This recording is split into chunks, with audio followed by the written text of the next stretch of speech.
something collectible. Well, and sometimes it's something as simple as like I had one book that I bought, not even thinking about it. It was New 52. When New 52 started, I bought everything Batman, Nightwing. I was all in.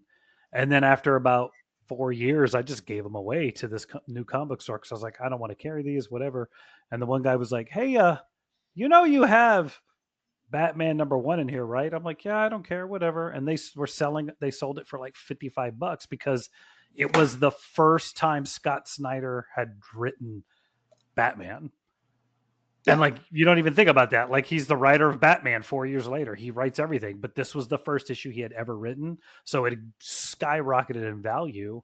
But if you don't know that, or you're not paying attention, or nobody else cares, because that's the thing too, is like, you may have a comic book worth $80, but if nobody else wants to buy it, you're just sitting on a comic book.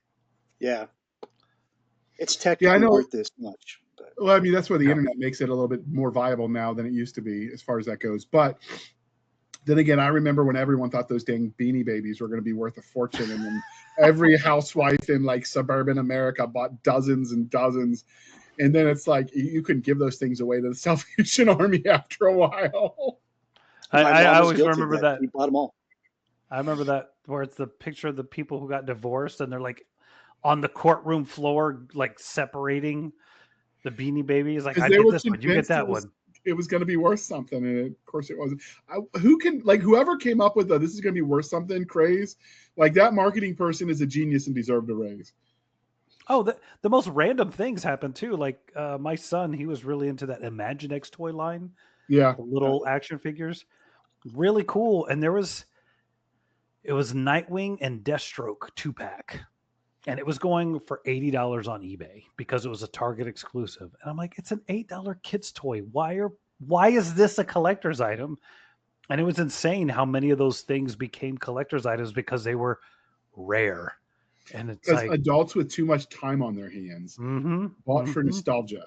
Yeah. It's in somebody's mother's basement on a wall covered in a fine layer of Cheeto dust by I may have one signed by Christopher Priest, but the point is, it's now. weird that people do that. Yours is not covered by Cheeto dust, so we're good. No, should be fine. Should be fine.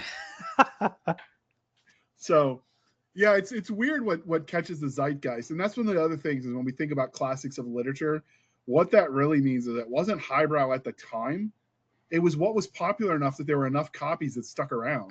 Yeah. And that's kind of hard to predict. And comics are even harder because you just like if you get too much in the now with the comic as far as what's going on in the world, you'll age it so quickly that it might not have the staying power you would think it would.